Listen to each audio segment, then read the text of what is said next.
estamos en una discusión, don Salvador y yo, quién tendría que empezar la presentación de este libro, pero cuenta más los editores que no la antigüedad que tiene él, por muchas razones. De manera que empiezo yo, pero le doy la palabra enseguida a don Salvador, para que, como director también de la Escuela de Lexicografía, empiece. Y luego ya tendré yo mi palabra. Gracias. Muchas gracias. Buenos días a todos. Deseo agradecer en primer lugar a mi compañera y gran amiga Paz Bataner la gentil invitación para participar en el acto de botadura de este hermoso balandro. No soy autor, por lo que mi presencia aquí se justifica por mi papel como director de la Escuela de Lexicografía Hispánica, uno de los proyectos más ilusionantes de la RAE y de ASALE. Permítame, por lo tanto, que, aun hablando para todos, me dirija especialmente a estas breves palabras a nuestros alumnos aquí presentes, nuestros invitados más especiales. A ellos les deseo encarecer sobre la importancia de la lexicografía. Lo haré, como no, ayudado de Cervantes. Tras la aventura de los leones, donde Don Quijote muestra una de las mayores efusiones de su locura, uno de los presentes, Diego de Miranda, el caballero del verde gabán, lo invita a su palacio en el campo. Allí conoce a su hijo Lorenzo, poeta curioso y a la vez sensato. Entre ellos se establece un diálogo interesante. Paréceme que vuestra merced ha cursado las escuelas. ¿Qué ciencias ha oído? La de la caballería andante, respondió Don Quijote, que es tan buena como la de la poesía y aún 2 deditos más. No sé qué ciencia sea esa, replicó don Lorenzo, y hasta ahora no ha llegado a mi noticia. Es una ciencia, replicó don Quijote, que encierra en sí todas o las más ciencias del mundo, a causa del que la profesa ha de ser jurispedito y saber las leyes de la justicia distributiva y conmutativa, para dar a cada uno lo que es suyo y lo que le conviene. Ha de ser teólogo para saber dar razón de la cristiana ley que profesa, clara y distintamente a donde quiera que le fuere pedido. Ha de ser médico y principalmente herbolario para conocer en mitad de los despoblados y desiertos las hierbas que tienen la virtud de sanar las heridas, que no ha de andar el caballero andante a cada triquete buscando quien le cure. Ha de ser astrólogo para conocer por las estrellas cuántas horas son pasadas de la noche y en qué parte y en qué clima del mundo se halla. Ha de saber matemáticas porque en cada paso se le ofrecerá tener necesidad de ellas. Y así continúa. Y termina, porque vea vuestra merced, señor don Lorenzo, si es ciencia mocosa lo que aprende el caballero que la estudia y la profesa, y si se puede igualar a las más estiradas que en los gimnasios y escuelas se enseñan. Este pasaje siempre me recuerda la lexicografía. Pertenece a esas disciplinas, no pertenece a esas disciplinas más estiradas que en los gimnasios y las escuelas se enseñan, porque es una materia aplicada. Sin embargo, tampoco es una ciencia mocosa, pues como la orden de caballería se relaciona, participa y a la vez que enriquece el conocimiento de los numerosos ámbitos lingüísticos y culturales, ella se forma. El lexicógrafo, como el caballero andante del lenguaje, ha de saber semántica. Su principal tarea consiste en definir el significado o los significados de las palabras. Para ello ha de tener presentes todas y cada una de las dimensiones del contenido: comprensión, extensión, significado, referente, denotación, connotación, metalenguaje. También sus relaciones: hiperonimia, hiponimia, cohiponimia, hemeronimia, sinonimia, paronimia, sintonimia, todas las líneas del mundo. Existen diccionarios de sinónimos, de ideas afines, de antónimos, y el lexicógrafo debe conocerlas en profundidad. Ha de ser buen morfólogo. El diccionario estudia y clasifica prefijos, sufijos, elementos compositivos, determina los tipos de compuestos, anota el género, el número y otras características flexivas. Deslinda las locuciones de las combinaciones libres y nunca puede olvidar la fraseología. Ha de conocer las clases de palabras y sus equivalencias con determinadas estructuras sintácticas. Ha de asignar a cada voz o a cada acepción a cada una de las clases de palabras. Muchas definiciones se basan en equivalencia de términos simples con oraciones subordinadas. Son cientos y cientos los adjetivos, por ejemplo, que se definen por medio de oraciones de relativo. Ha de conocer la valencia combinatoria de cada signo, ya sea formal o semántica, pues tendrá que determinar si un verbo o una de sus acepciones es transitivo, intransitivo, impersonal, reflexivo, pronominal, si selecciona o no preposiciones, si es agentivo, etcétera, etcétera. Deberá determinar el valor calificativo o relacional de los adjetivos, así como si participa en combinaciones adjetivas. Ha de conocer en profundidad las reglas ortográficas. El mayor número de consultas de los diccionarios se realiza para saber cómo se escribe o cómo se debe escribir una palabra o una expresión. Ha de conocer la historia de la lengua. Los diccionarios históricos y etimológicos constituyen una aportación ingente al conocimiento del origen y la evolución de las voces de una lengua. Ha de conocer los fundamentos de la variación lingüística, ya sea diatópica, diastrática o diafásica, pues muchos de los términos deberán llevar marcas sobre su ubicación y relación. Ha de conocer la norma y el buen uso de la lengua, pues muchas obras lexicográficas, como los diccionarios de dudas, se centran para determinar el buen uso. Ha de conocer dialectología, pues aparte de que la lengua es una compleja suma de dialectos, la lexicografía dialectal es de enorme importancia. Ha de conocer las características de las lenguas de especialidad. En estos momentos hay diccionarios de todas las materias, de medicina, de derecho, de lingüística, y el diccionario incluye las voces de cada una de estas materias. El lexicógrafo ordena el saber universal, en fin. Todo el conocimiento se condensa en las enciclopedias. Y por si fuera poco, hoy ha de tener conocimientos avanzados de informática clásica, de corpus, bases de datos y pronto de inteligencia artificial. En resumen, la lexicografía es la caballería andante de la lingüística. De todo se ocupa, todo lo describe y ordena, desde una tirita a una displasia, desde un castaño hasta un ombú, desde la felicidad hasta el agradecimiento. Por ejemplo, la felicidad y el agradecimiento que en estos instantes siento por participar en la presentación de esta obra, que es magna por el tamaño, magnífica por la calidad y por la calidad científica de sus autores. Que también sea magnífico su éxito. Muchísimas gracias.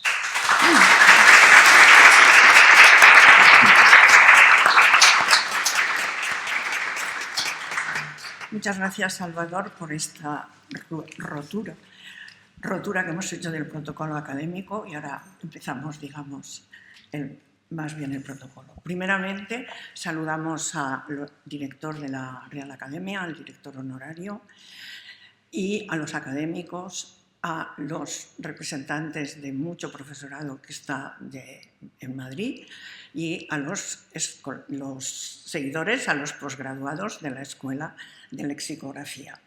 También están aquí colaboradores nuestros, aparte de don Ignacio Bosque, de Loli Corbella, de Guillermo Rojo, Ignacio Ahumada, no sé si ha podido venir, Mar Campos, Pilar García Motón, Javier La Huerta, que no sé tampoco si lo he visto, y Concha Maldonado, que son colaboradores del libro, madrileños y que estaban invitados. Pero estos días tienen todos muchas cosas. A tantos amigos, gracias y muchísimas gracias a la Academia, muy en especial, que nos haya propiciado la presentación de un libro de lexicografía general y reconozco que es un mérito para el libro haber sido presentado por primera vez en la Real Academia Española. También saludo al editor, señor Muñoz Bassols, que está con nosotros, uno de los editores de la colección Routledge. Bueno, voy a empezar un poco cómo ha sido nuestro periplo. Cuando en septiembre de 2018 recibimos la propuesta de la editorial Routledge, los tres editores la recibimos muy contentos. Nos conocíamos, habíamos coincidido en la Universidad Pompeu Fabra, éramos una jovencísima doctora de una universidad chilena, Irene Renau, un joven profesor ya consolidado en la Universidad Española, en este caso la catalana de la que provenimos, Sergi Torné, y una vieja profesora ya jubilada, jubiladísima, recién ingresada como académica en la academia y a la que tocaba dirigir por un tiempo el Diccionario de la Lengua Española. Los créditos y los títulos de mis acompañantes los tienen en la red de la academia, por tanto no lo repetiré. ¿Qué representaba, qué exigía esa propuesta de Routledge?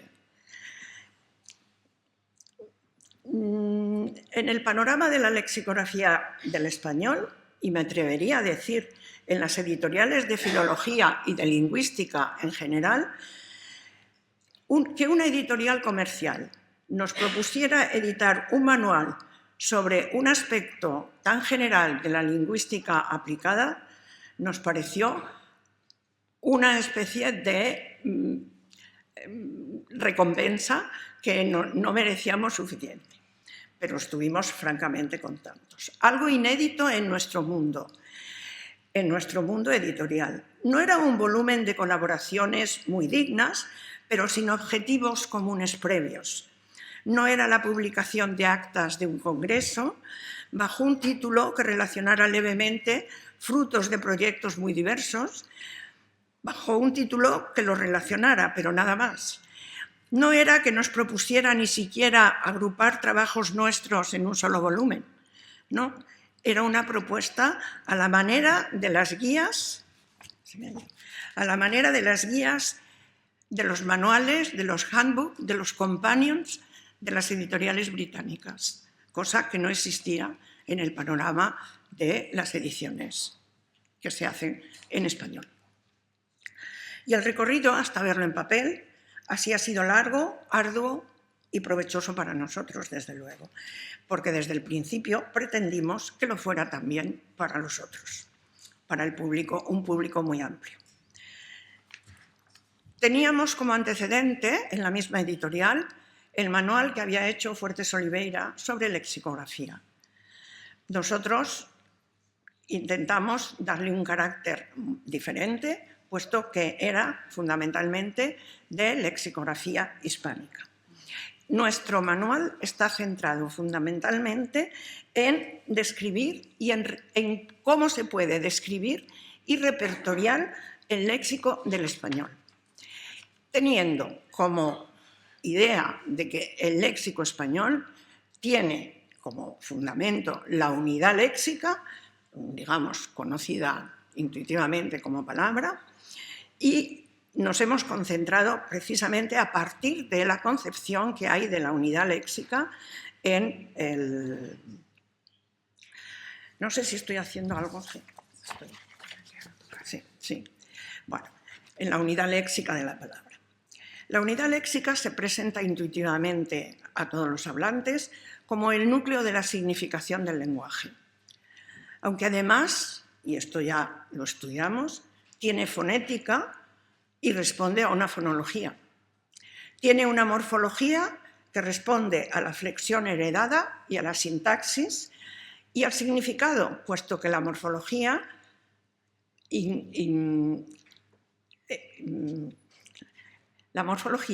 manda la formación de palabras. Tiene una capacidad sintáctica de restricción y de combinación notable. Tenemos los diccionarios redes, por ejemplo, o diccionarios combinatorios. Absorbe capacidad pragmática en muchas de sus unidades.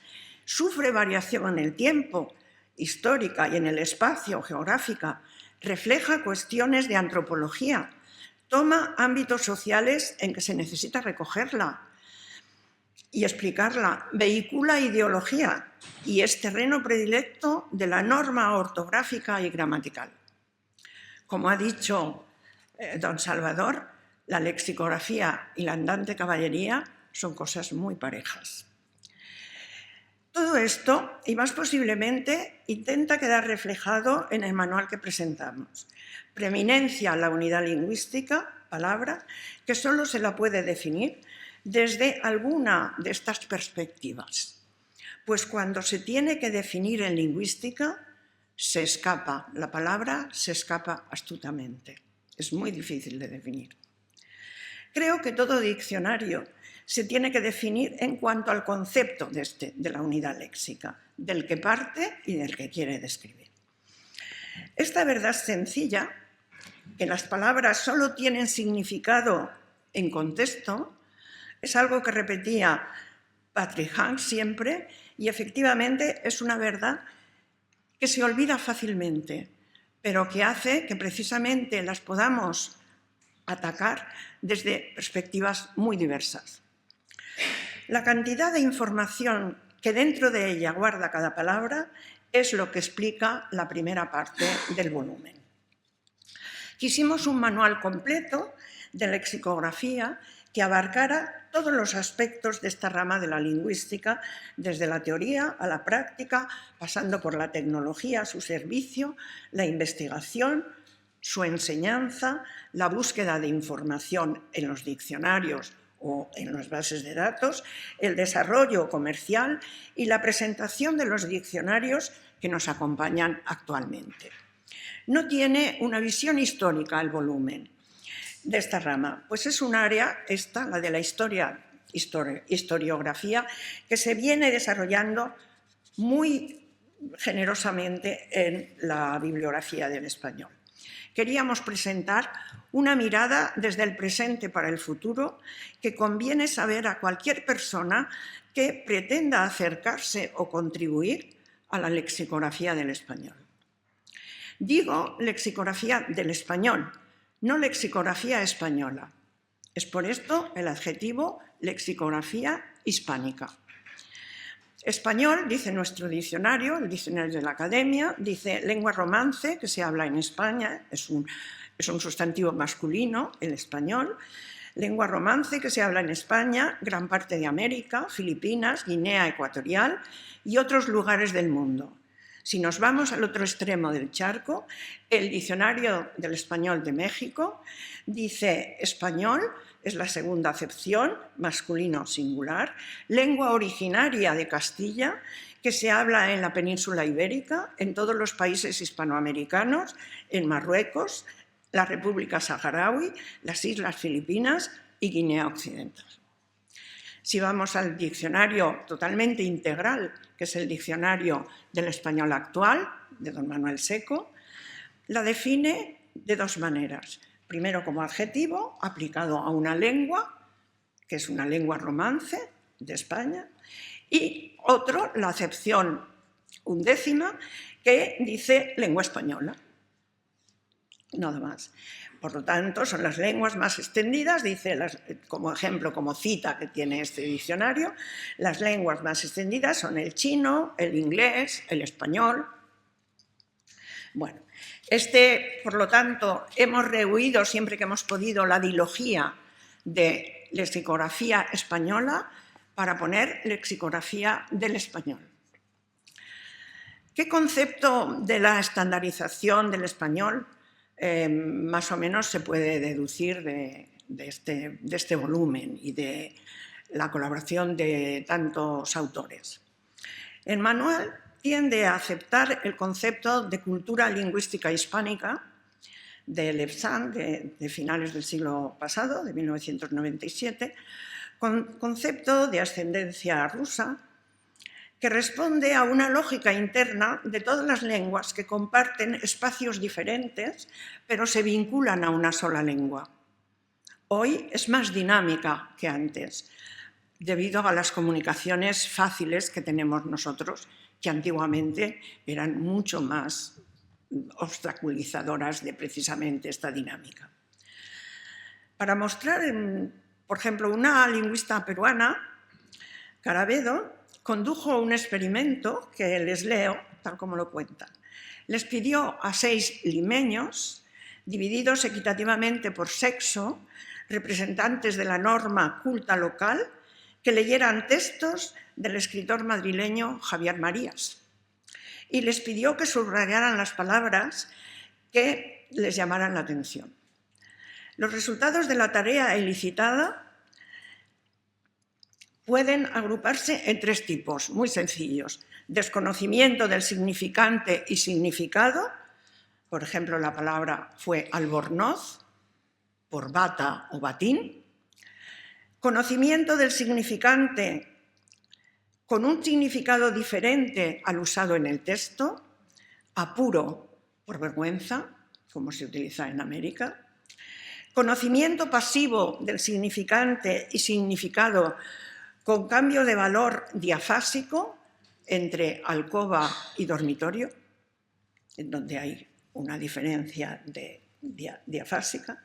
Caravedo explica las diferencias halladas en términos de diferentes campos de variabilidad que los hablantes poseen y que están determinados de manera diatópica, diastrática y diafásica. Mirada bajo la lente de la percepción, la falta de coincidencia de estos campos de variabilidad resulta inadvertida para los hablantes de una u otra variedad, mientras éstas no se confronten en el contacto lingüístico. Es decir, leemos albornoz desde América y no pasa nada, lo entendemos. Pero en el contacto, cuando se produce el contacto, entonces este choque se manifiesta, se crea una prominencia cognitiva, utilizamos diferentes léxicos, pero no obstaculiza la comunicación. El pluricentismo y la multipolaridad exige tener en cuenta no todas las normas vigentes, porque no todas gozan del mismo grado de reconocimiento ni de irradiación, sino que tienen grados diferentes. La norma castellana sigue teniendo un fuerte peso en el imaginario de la lengua. La de México es reconocida en una amplia zona geográfica y seguramente lo será más.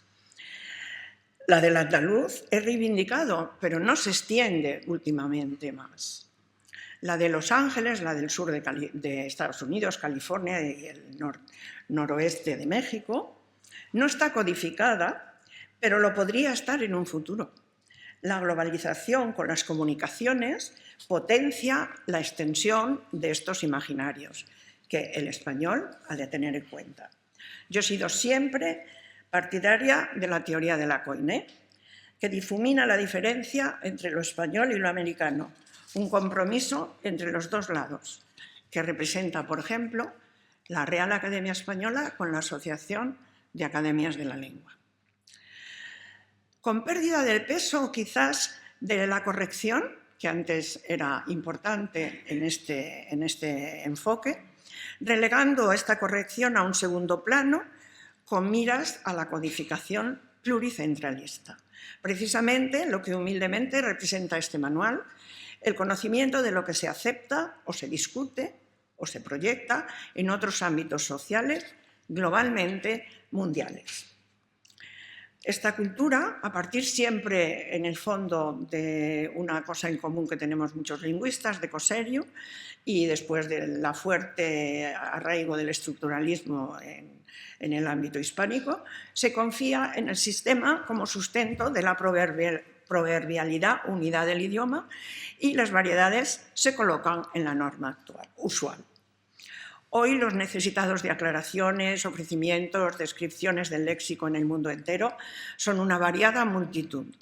El diálogo metalexicográfico está fuera, está en la sociedad, en el mundo, en la tecnología, en las grandes empresas, en los millones de estudiantes de lenguas vivas entre las que el español tiene preeminencia.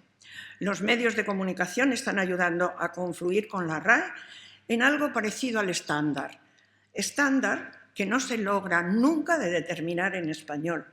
Lo que sí es cierto es que la autoridad de la Academia, en cuanto a norma ortográfica, incide en los medios de comunicación, no irrita a nadie, de manera quizás poco incisiva, pero suficiente y precisamente por eso eficaz para todos. De manera que, bajo estos presupuestos, proyectamos el manual, que lo tienen ahora Antes salió todo el índice, por favor. No sé cómo... Ah, sí, aquí. Bueno, esta es la descripción, pero quería mejor ir al índice. Ahí está. Aquí está. Vean. El volumen se divide en 5 partes que se pueden agrupar en 2 apartados. En el primero se enfoca principalmente la lexicografía del español a partir de la situación del conocimiento científico y el desarrollo tecnológico de hoy sobre la unidad léxica. Se entabla de este modo un diálogo multidisciplinar que aborda las principales cuestiones teóricas y metodológicas a las que debe enfrentarse la lexicografía más reciente en español, lo que podría ayudar a la elaboración de nuevos productos. Lengua y enciclopedia, lingüística y descripción de la lengua española, variación y norma, ayudas informáticas, corpus lingüísticos, edición, consultas lexicográficas. ¿Ven? Esta es la primera parte, la lexicografía como campo interdisciplinar. Tiene una segunda parte, la técnica lexicográfica, tecnologías y métodos para la elaboración de diccionarios, a partir de lo que antiguamente eran fuentes, que le hemos dado preeminencia a los corpus, las fuentes lexicográficas, los corpus hoy, y ven la tecnología informática por las herramientas para poder consultar esos corpus, la macroestructura del diccionario, este tipo de cosas. Después ya entramos en la entrada lexicográfica en el diccionario monolingüe, la entrada lexicográfica en el diccionario bilingüe, que también hemos tratado, como verán, y las necesidades del usuario. Esto todo representa, yo creo, una novedad en un libro de lexicografía del español, por lo menos de los que están publicados. Las necesidades del usuario, la metodología de la investigación para el estudio de diccionarios, proyectos lexicográficos y nuevas propuestas de trabajos. Es decir, hay un intento de recopilar todos los proyectos que sobre investigación hay en este momento. Claro, en este aspecto, como toda enciclopedia, dentro de un mes se puede quedar anticuada, porque gracias a Dios el movimiento de la lexicografía es continuo, el movimiento de los estudios son continuos, de manera que una vez publicado, pero también puede servir como punto de referencia para impulsar lo nuevo. La segunda parte, el segundo apartado es más descriptivo, se abordan los productos más reconocidos en la lexicografía del español, aunque sin hacer historiografía propiamente. Su recorrido pasa por la tradición académica, los diccionarios monolingües generales, con capítulos propios para algunos diccionarios de los que consideramos que se deben conocer, los diccionarios contrastivos, los diccionarios especializados y los diccionarios bilingües, con las principales lenguas actuales, con las que el español mantiene relaciones. El diccionario monolingüe, los diccionarios escolares, los diccionarios de español lengua extranjera y luego la lexicografía monolingüe. Tenemos los diccionarios terminológicos también, los científicos, que son hechos para cada ciencia. En esto ha colaborado la doctora Pamela Faber de Granada. Y después tenemos los bilingües. Tenemos los bilingües con las lenguas europeas, que son los más conocidos para nosotros, los bilingües del español con las otras lenguas de España, las lenguas que están reconocidas en las comunidades autónomas y alguna otra lengua que tiene fundamento del español. Los diccionarios bilingües actuales yo tuve que recuperar todos los bilingües que se establecen con las lenguas originarias americanas. Y está fraccionado, pero en general responde a un esquema parecido. Diccionarios con el quechua y el español, con el guaraní y el español, entre el aymara y el español, entre el náhuatl y el español, entre el maya quiché y el español, y el diccionario del mapudungun y el español de los mapuches de Chile.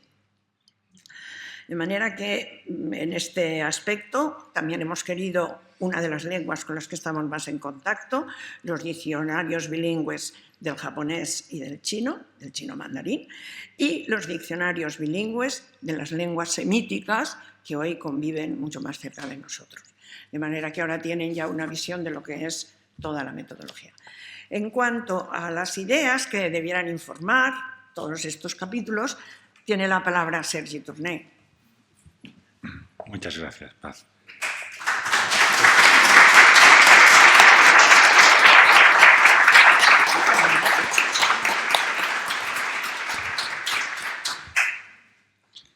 Muchas gracias, Paz.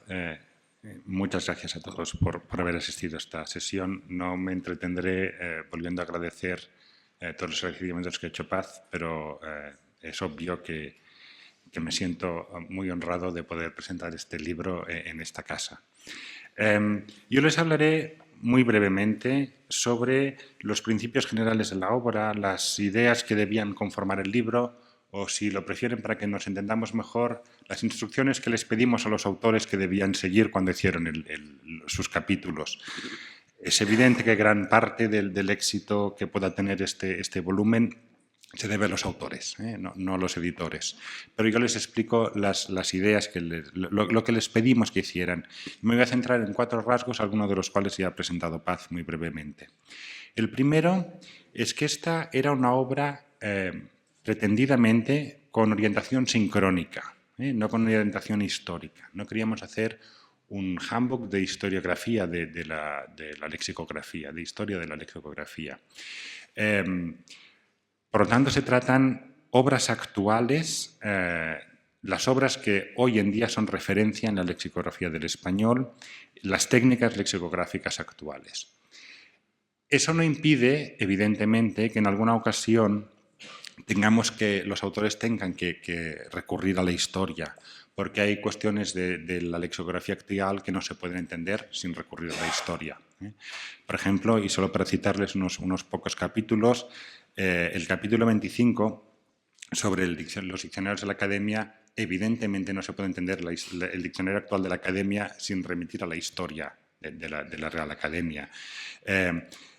Cuando el capítulo 33 sobre diccionarios históricos, que veo ahora aquí a Marc Campos, pues se centra sobre todo en el diccionario histórico actual, pero para entender el diccionario histórico actual hemos de remitirnos a los diccionarios históricos anteriores. Los diccionarios bilingües de las lenguas originarias de América, de los que hablaba hace un momento Paz, evidentemente la lexicografía americana hay que entenderla desde su historia. Y evidentemente esta visión histórica está, pero el objetivo no es hacer historiografía, sino entender el diccionario actual a partir de su historia. Por lo tanto, no hay en esta obra capítulos sobre grandes obras históricas en la lexicografía del español, que son referencia y todos lo sabemos. No está Nebrija, no está Terreros, no está el diccionario de autoridades, porque no era este el objetivo que perseguíamos con el volumen. Igualmente, los ejemplos que se toman en los diversos capítulos son siempre de obras actuales, a no ser que sea para ilustrar alguna cuestión de estas históricas. Este es el primer rasgo que quería destacar. El segundo rasgo, que también lo mencionaba Paz, es que es una obra que tiene voluntad, tiene vocación panhispánica. Los lexicógrafos o los lingüistas que trabajamos desde España se nos han acusado en ocasiones, y normalmente con razón, de ser europeocentristas. Y la lexicografía del español es una lexicografía que se hace en muchos lugares del mundo. Y nosotros queríamos, nuestra voluntad es que esta fuera una obra que recogiera la lexicografía del español que se hace desde los diversos lugares donde se hace lexicografía sobre el español. Para hacer esto ha habido lo hemos hecho de 2 modos. El primero es que hemos buscado que en la nómina de autores hubiera autores de todos los lugares del mundo. De hecho, tenemos autores de 4 continentes. La gran mayoría son autores españoles de España o latinoamericanos, también hay norteamericanos, también hay en Asia, pero la gran mayoría son autores españoles y latinoamericanos. Y no solo cuando se trataba de repertoriar obras del español de América, sino para cualquier capítulo. El capítulo sobre corpus lo hace un autor que trabaja en corpus desde Latinoamérica, por decir algo. Y el segundo modo en el que hemos buscado esta orientación panhispánica, que lleva el título de la lexicografía hispánica, era que dimos la instrucción explícita a los autores que en los ejemplos que buscaran tuvieran en cuenta toda la lexicografía, no solo la lexicografía que tuvieran más a mano, y eso implica que los autores españoles no solo tenían que buscar ejemplos de sus diccionarios que tenían más a mano, que eran diccionarios publicados en España. Y cuando, por citar un ejemplo, porque veo en el fondo de la sala también al autor, el capítulo sobre diccionarios escolares de Javier Lahuerta tiene ejemplos de diccionarios publicados en América, evidentemente, porque se publica lexicografía escolar en América. Y el capítulo que trata sobre definición, sobre la microestructura del diccionario monolingüe, toma ejemplos del Diccionario del Español de México. Y esta fue una instrucción explícita que dimos a los autores. El tercer rasgo de la obra es que queríamos que fuera una obra para un público especializado. Y eso daba un trabajo difícil a los autores porque les dijimos, queremos que sirva para, fundamentalmente, que lo puedan leer y sacar provecho de él dos tipos de lectores distintos. Uno es gente que esté formándose, es decir, estudiantes de grado y estudiantes de posgrado. Y otro es profesionales, lexicógrafos, investigadores que estén haciendo investigación, profesores. Y por lo tanto, lo que les pedíamos es que los capítulos tuvieran una presentación general de los conceptos fundamentales del tema que trataba el capítulo, pero a la vez una discusión sobre los avances recientes que se estaban produciendo y sobre los temas que hoy en día son tema de debate en ese tema en concreto. Esto, solo como modo de ejemplo, se refleja en la bibliografía final. Nosotros a los autores les pedimos que cada capítulo concluyera con dos apartados muy breves que se llamaban recomendaciones bibliográficas, para entendernos, que eran bibliografía básica y bibliografía complementaria. Entonces, bibliografía básica les pedíamos que recomendaran entre 3 y 5 obras que fueran introductorias de trabajos fundamentales y en español, para ese lector que se acerca por primera vez a ese tema. Y en un segundo apartado les pedíamos que hicieran una bibliografía complementaria de entre también 3 y 5 trabajos que fueran de ampliación y profundización para el lector más experto, que ya está más dentro del tema y que quiere profundizar en él. Y el cuarto y último rasgo del que hablaré es que pretendíamos que fuera una obra centrada en el español, en la lexicografía del español, pero que no ignorara los avances que se han producido en otras tradiciones lexicográficas. Es decir, una obra de lexicografía del español, pero con una mirada internacional. Por lo tanto, lo que se trata en los volúmenes, en los diversos capítulos del volumen, son la definición del diccionario, la estructura del diccionario en español, la microestructura, la macroestructura, los diccionarios del español. Pero pedíamos a los autores que atendieran a los avances que se han producido en la lexicografía en otras lenguas, en especial en inglés, porque el inglés tiene mucha publicación y mucha investigación detrás. De modo que si en las otras tradiciones lexicográficas había algún elemento que podía mejorar la descripción lexicográfica que se hacía del español, incorporaran ese elemento, centrándose en el español, pero con esta mirada internacional. Solo para citarles algún capítulo, porque he intentado citar algún capítulo en cada uno de los 4 puntos que he destacado. Por ejemplo, no se puede hablar de diccionarios de aprendizaje del español como lengua extranjera sin tener en cuenta lo que han hecho los diccionarios del aprendizaje del español, del aprendizaje del inglés, que son los que han innovado. El español tiene una tradición en publicación de este tipo de obras, pero que ha aprendido y ha tomado algunas ideas de la lexicografía inglesa. Y lo mismo el diccionario de colocaciones, el capítulo de colocaciones, y este lo cito porque así me cito a mí mismo, el diccionario de colocaciones, los diccionarios de colocaciones del capítulo que tratamos nosotros, no se puede entender el concepto de colocación sin atender a lo que se ha hecho desde la lexicografía de la escuela anglosajona, en la escuela de Birmingham, sobre el concepto de colocación. Y con esto acabo mi parte. Muchas gracias.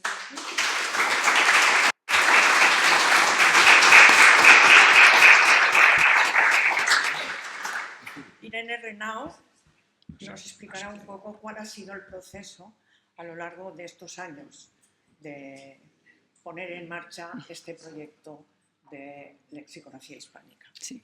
Muchas gracias a todos. Sí, pues me toca hablar un poco del proceso de creación de este volumen, que fue un proceso muy largo, empezó en 2018 y casi no nos acordábamos ni cuándo empezó, y además estuvo, como bien saben, mediado por la pandemia, que ha diluido en nuestra mente el tiempo, ¿no? Uno ya no sabe ni cuándo hizo cierta cosa durante la pandemia. Entonces, recordábamos estos días que la primera reunión la tuvimos el 17 de enero de 2018 en la oficina de Sergi en la Pompeu Fabra. Yo no sé qué había ido a hacer a Barcelona, pero había ido a hacer algo y aprovechamos para reunirnos los tres allí y empezar a gestar esta idea que tardó muchos meses en gestarse. Casi todo 2018 fue una fase de preparación, que la he puesto aquí, primera fase de preparación, ¿no? Pues fue casi todo 2018 y al principio este volumen se llamaba Vademecum de lexicografía española. Suerte que somos lexicógrafos y no nos dedicamos al marketing, porque luego, evidentemente, hubo muchas mejores ideas de títulos que al final se quedaron, como ya saben, en lexicografía hispánica. Tienen como un doble título en esta colección, Lexicografía hispánica, The Routledge Handbook of Spanish Lexicography.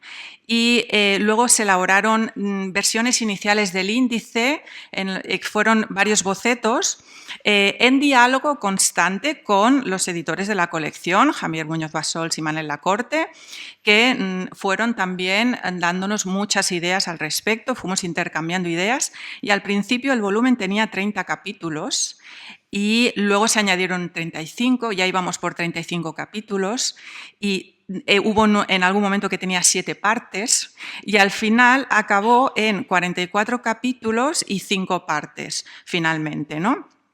Y entonces luego vino realmente la fase más importante, que es la fase de redacción. Las fases más importantes, como más nucleares, fueron la de redacción y la de revisión. Entonces, primero los autores nos entregaron la primera versión de cada capítulo. Y hubo un proceso de revisión de cada capítulo y se revisó los contenidos y la bibliografía de cada capítulo. Y también se hizo revisión de formato de 44 textos, ¿no? Entonces, todo fue muy laborioso. Entonces, cada capítulo escrito y revisado por los autores después fue revisado de nuevo por los editores. Entonces, de alguna manera, cada capítulo fue revisado 2 veces en la fase de originales y luego 2 veces en la fase de compaginadas, ¿no? O sea, que lo que hay aquí son textos que han sido revisados 4 veces. De esto no incluimos la revisión de los evaluadores externos al inicio del volumen, que hubo 2 revisiones de evaluadores externos, y tampoco estamos incluyendo revisiones de los editores de la colección. Solamente, digamos, lo mínimo fueron 4 veces. Y luego hubo durante la fase de revisión, que fueron más de un año. Nos da un poco de apuro hasta decir cuánto duró, pero es que eclosionó todo durante la pandemia y todo se hizo mucho más lento. Pero hubo varios meses de preparación de un capítulo secreto del volumen del que ha hablado Sergi, que fue el apartado de la bibliografía conjunta. Cada autor había presentado obviamente su propia bibliografía, pero luego tocó unir toda esa bibliografía en un solo apartado que tiene 82 páginas y que es un capítulo colectivo y en sí mismo interesantísimo de este volumen. Tiene 3 apartados, tiene el apartado de diccionarios, el apartado de corpus y otras herramientas y el apartado de referencias bibliográficas generales. Y la verdad que, como tenemos estudiantes de máster de lexicografía aquí, yo les recomiendo que este volumen empiecen a revisarlo por la bibliografía, porque es muy interesante y de verdad que es un lujo seguir. Es prácticamente una pequeña historia de la lexicografía española en bibliografía, ¿no? Y también es un excelente estado de la cuestión del panorama actual. Y luego ya he destacado antes, la pandemia hizo que todo se enlenteciera. De repente, tanto autores como editores teníamos que, de un día para el otro, literalmente, aprender a hacer una clase híbrida. Entonces fue para nosotros muy complicado trabajar y se dilató demasiado, más de lo que queríamos esta parte, ¿no?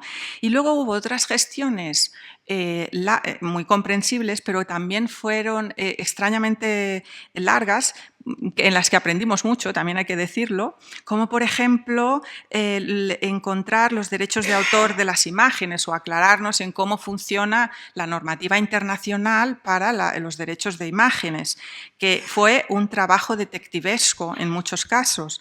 Y muchos otros documentos adicionales que se requieren para llevar a cabo finalmente a un volumen de este tipo, que es siempre, o sea, todo libro es una obra colectiva, todo libro publicado es una obra colectiva siempre, no solo del autor, también de los correctores que hay detrás.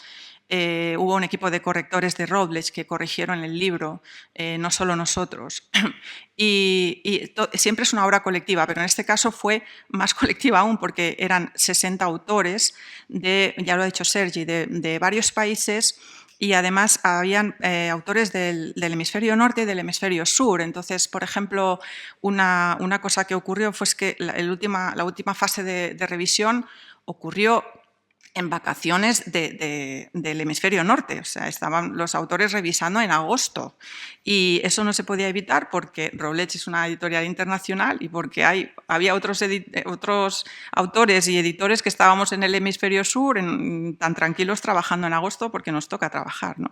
Entonces hubo cosas así curiosas, pero al final fue un trabajo enormemente grato y quedó el libro listo para imprimir a finales de 2023.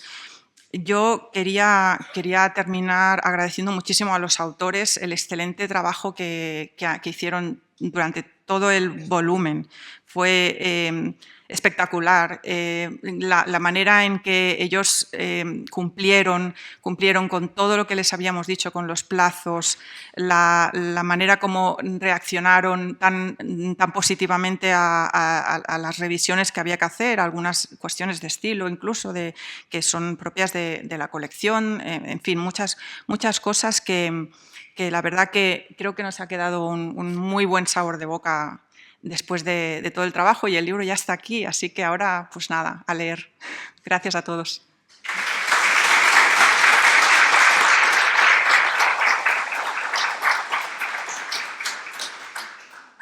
Para terminar, les he buscado algunos flashes sobre alguno de los capítulos para que vean lo variado que pueden encontrar, porque les hemos hecho una exposición un tanto académica y, digamos, teórica de lo que nosotros queríamos conseguir, pero verán alguna muestra. El primer capítulo se lo ofrecimos a Luis Fernando Lara como la descripción precisamente de la lengua en los diccionarios.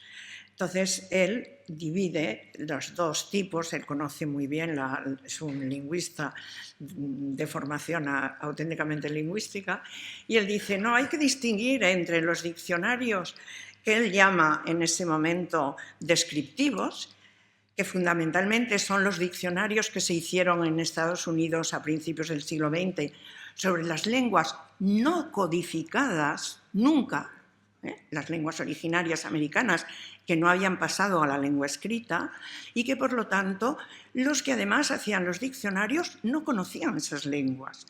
El método que utilizaron fue fundamentalmente el descriptivo. Pero dice después, a diferencia de este tipo de diccionarios, los diccionarios de lenguas como la española, que cuentan con unas tradiciones gramaticales y lexicográficas de siglos, no necesitan la clase de enfoque descriptivo de los de las lenguas amerindias o, en general, de muchas otras lenguas de la tierra. Llamo a estos diccionarios sociales, y es verdaderamente esta categoría social la que se impone en el momento en que uno enfoca la lexicografía. Este, por ejemplo, es un pequeño ejemplo del primer capítulo. Quiero recordar ahora en este momento una pérdida que tuvimos y que lamentamos extraordinariamente, que fue la de José Portolés. José Portolés se encargó de hacer la parte pragmática de los diccionarios y todavía llegó a corregir las primeras pruebas, pero en ellas, ya cuando nos las devolvió, dijo que no se veía capaz de llegar a las segundas pruebas. Como ejemplo de lo interesante que es este capítulo sobre la pragmática, la información pragmática que encierran los diccionarios, les leo esto que tiene cierta gracia. Dice, como toda la comunicación humana, son palabras de él, las obras lexicográficas se fundamentan en la capacidad de la mente de representarse los estadios mentales de las otras personas. Quienes elaboran un diccionario construyen en hipótesis sobre los estados mentales de las personas que lo pudieran consultar y procuran ajustar su tarea a esos conocimientos. De este modo, al definir el Diccionario del Español Actual, de 1999, en su primera edición, ovoide, como figura, entre corchetes, de huevo, dice el Diccionario del Español Actual, se obvia que la mayor parte de los huevos de especies animales no son ovoides, sino esféricos.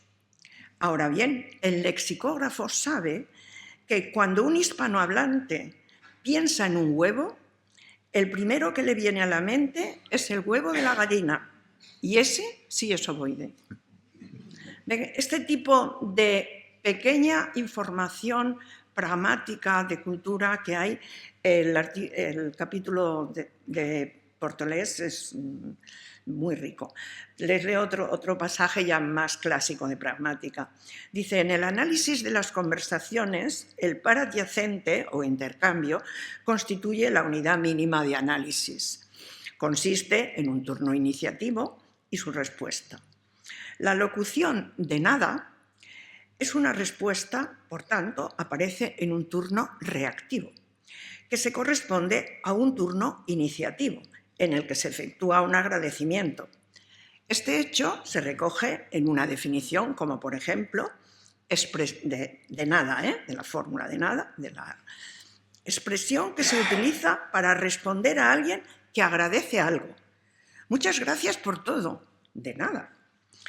Es de un diccionario de estos últimos, de los que se hicieron fundamentalmente en los primeros, entre 90 y los 2000, diccionarios muchos escolares. La unidad léxica o fraseológica rechaza en un segundo turno algo que se asevera o solicita en el primero. Naranjas de la China. Se usa para indicar rechazo o desprecio hacia una propuesta o sugerencia. Le pedí, ejemplo, le pedí que se quedara y me respondió que naranjas de la China. Es del diccionario Salamanca, bajo el lema naranja. Por ejemplo, otra de las cosas que a los lexicógrafos nos interesa continuamente es no quedarnos atrás en las unidades que intentamos describir, es decir, la actualización del registro de vocabulario, de lo que sea el diccionario, si es terminológico de una ciencia, si es de modalidades sociales de una zona, por ejemplo, de jóvenes o de soldados. Pienso ahora en Félix Rodríguez, que nos hizo esta parte. Pues El profesor de la Universidad también de Pontificia ¿cómo se llama? ¿De Chile? Rogelio Nazar, se plantea la reflexión de cómo puede la lexicografía ampliar y mejorar sus técnicas para dar cuenta de forma completa y actualizada de su cambiante objeto. Está continuamente en cambio el vocabulario. Y hace una tabla que es muy curiosa sobre la extensión del vocabulario según frecuencia mínima en el corpus de Google Books del periodo entre 1990 y 2012. Todo esto hay que fecharlo porque efectivamente puede cambiar. Y analiza lo que se encuentra en ese corpus, que es un corpus enorme, de muchísimos millones de formas, lo que son las 4 grandes categorías de las palabras, ¿no? Los adjetivos, los adverbios, los sustantivos y los verbos. Según estas, tengan 25 ocurrencias en ese corpus, 50 ocurrencias en ese corpus, 75 ocurrencias o bien 100 ocurrencias. Verdaderamente, en un corpus de millones y millones, los lemas que tendrían que pasar a un diccionario general, estoy hablando general, tendrían que ser los que al menos tienen 100 millones de 100 ocurrencias en ese gran corpus. El total que les da, él lo categoriza, pues que debe estar etiquetado por sustantivos, adverbios, adjetivos o verbos. Les evito los casos, pero les digo la diferencia. Mientras que las palabras que tienen 100 ocurrencias en ese gran corpus son 129.134, suben a 168.000, es decir, de 129.000 a 168.000, los que tienen 25 ocurrencias. ¿Ven? Esto es algo que interesa a todos los que hacen lexicografía, de saber qué palabra no hemos escogido, no hemos recogido, o qué palabra hemos recogido y ya no tendríamos que aparecer en ese diccionario. Es una cosa continua y además enormemente, como todo lo del léxico, que está en una frontera, se inclina hacia un lado o a otro, es enormemente difícil de distinguir. O, por ejemplo, para los estudiantes que han tenido que trabajar bien lo de la definición, que es una redacción, es decir, los buenos definidores son buenos redactores, pues el capítulo de Joan Soler, que ya le dedicó él su tesis doctoral, yo creo que viene muy bien porque de una manera muy sencilla dice 2 componentes de la definición que son verdaderamente básicos. Uno es un componente sintáctico y otro es un componente semántico. El componente sintáctico, por ejemplo, aparece siempre en lo que en la tradición era el término general o el hiperónimo. Es decir, si yo defino una palabra que es un sustantivo, tengo que empezar por un sustantivo y eso ya le da carga sintáctica, es un sustantivo, y carga semántica. He elegido una palabra. Por ejemplo, fisonomía se define como aspecto del rostro de una persona. 3 elementos. Fisonomía, sintaxis, es un sustantivo, pero también es semántica, es el aspecto exterior. Aspecto. Del rostro es puramente semántica, es el aspecto del rostro. Y, finalmente, de una persona es obligatoriamente sintáctica. Este tipo de los 2 componentes importantes, sintaxis y semántica en las definiciones, él lo lleva, él es un hombre de los que ha trabajado mucho en el diccionario descriptivo, el descriptivo del Instituto de Estudios Catalanes. Dice, por ejemplo, de fertilizar, es una definición formularia que tenemos nosotros muchísimos, fertilizar, hacer fértil. Hacer tiene sintaxis, es un verbo, y además de actividad. Fértil, la semántica. Es decir, esta sería una definición muy sencilla. Otras más, por ejemplo, exasperación podría ser acción y resultado de sintaxis, exasperar o exasperarse, semántica. Bien, esto para una definición, para los que empiezan a enfrentarse a definiciones, Son dos componentes que tendrían que estudiarlo en cada una de las que hacen. Y de gente que no viene de la lingüística y que, sin embargo, hace diccionarios. Porque los diccionarios atraen a mucha gente que no tiene formación lingüística. Yo el otro día estaba mirando cosas de estas que tenía en casa, tengo un montón de diccionarios humorísticos. Los que hacen diccionarios humorísticos no son lexicógrafos.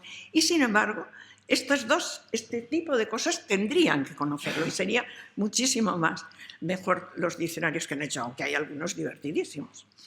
Finalmente, por ejemplo, la atención al usuario. Y con esto ya termino de ilustraciones de lo que pueden encontrar allí. Yo he elegido unas cuantas nada más. Lo dice alguien que están especializados en diccionarios bilingües de lenguas modernas, porque son profesoras del español y del alemán, me parece, como lengua moderna. Dice, es necesario implementar una didáctica de los nuevos recursos lexicográficos que promueva el espíritu crítico de los usuarios y su capacidad para discriminar los diferentes productos disponibles, puesto que no todos son iguales. Para ello, es fundamental promover la formación de profesorado en materia lexicográfica, un aspecto al que, hasta el momento, no se le ha prestado la atención merecida. La posibilidad de involucrar al usuario, es decir, al que está aprendiendo, al escolar, en la producción colaborativa de un diccionario como forma de autoaprendizaje, y ahora están los diccionarios wiki, es decir, que se puede jugar a hacer un diccionario, sería una de las propuestas didácticas que se desprenden de un manejo actual y moderno de los recursos lexicográficos. Recuerdo que nosotros en la facultad pedimos en una semana de estas de divulgación de la ciencia que nos dejaran hacer un curso de didáctica de vocabulario y el ministerio no consideró que se tenía, o quien llevara no consideró que debía ser, pero efectivamente el diccionario hay que enseñarlo muy bien en los años de formación. Bueno, pues para finalizar, por todos los motivos anteriores, Lexicografía Hispánica, The Routledge Handbook of Spanish Lexicography, busca ofrecer un informe del estado actual y una propuesta de futuro de la lexicografía del español, situándolo en las relaciones de los hablantes de español con otras culturas actuales. Se concibe en él el español como una lengua de encuentro común, en la que se alberga una gran variedad de léxico de distintos registros y de distintas regiones. Y también vocabulario de especialidad de todas las disciplinas científicas y tecnológicas. Esto Don Quijote lo sabía muy bien. Un diccionario, dice Apresian, que es un lingüista que estudió mucho la polisemia, dice, un diccionario no despierta interés académico. Académico aquí está en el sentido de investigación, de universitario. Dice, un diccionario no despierta interés académico. Es un trabajo lingüístico totalmente indigno, dice Apresian.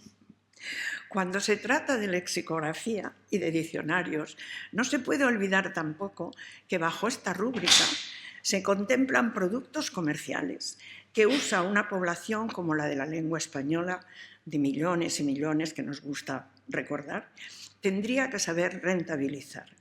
La satisfacción casi segura que para cualquier persona representa un diccionario que atienda a un aspecto de su interés hace que personas desvinculadas de la lingüística se acerquen a alguna práctica lexicográfica. Tener este manual les va a servir. El hecho de que se produzcan muchos diccionarios, estos, como decía antes, de broma, quiere decir que hay mucha gente que le parece que el diccionario todavía, aunque es un producto muy antiguo, es fundamental. Porque toda lista de palabras hecha con un interés ayuda a alguien. Es de las cosas más satisfactorias. Como lecciones finales del manual, yo me atrevo a decir lo que yo veo, ¿no? Primero, una internacionalización total que sobrepasa el ámbito hispánico. Tenemos universidades alemanas, tenemos universidades europeas, americanas. La actualidad sin visión histórica, como hemos dicho, más que para los diccionarios apreciados de los que tenemos que salir. de los que tenemos que partir. Fomentar el fomento o el atrevimiento a explorar nuevos terrenos y el reconocimiento por no poder abarcar todo. Esto por parte nuestra tenemos que decirlo. Es decir, no hemos podido, hemos querido, pero no hemos podido abarcar todo. Y en esto coincido con el doctor Johnson, ilustre lexicógrafo inglés, que dice: todo autor, todo creador puede aspirar a ser admirado. El lexicógrafo debe resignarse a poder escapar de las quejas y de los reproches. Y con esta consolación nos quedamos. Muchas gracias.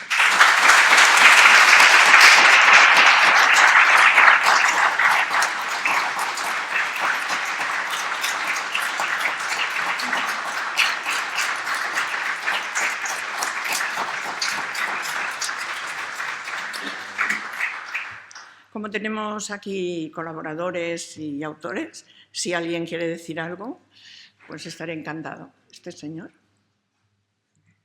Si me permite, gracias. A mí las palabras últimas que ha dicho usted, y sobre todo a mí también que ha mencionado el señor Pablo, echa en falta el epígrafe del índice que han puesto ahí, si existe o hay. Yo no le oigo. Que se refiere a un tipo de diccionario que yo podría denominar perfectamente su diccionario. Yo no le oigo. Diccionario personal, o incluso hasta, recogiendo la palabra del señor Pablo, hasta diccionario pragmático. Esto que ha puesto de ovoide me parecía precioso. Hay personas, como esta última que ha mencionado usted, que hacen ese trabajo indigno, digamos, que no es el académico, pero hay personas que hacen sus diccionarios personales, pragmáticos, podríamos decir, para explicarlo. Y entonces me ha parecido que en el índice no hay un fragmento, que creo yo que se debería tratar ya sobre ese mundillo de esas ciertas personas, solamente personas, no grupos, no académicos, no colectivos, no equipos, que hacen diccionarios, no quiero mencionar ninguno. Es que ni siquiera quisiera mencionar el mío si no me diera usted permiso.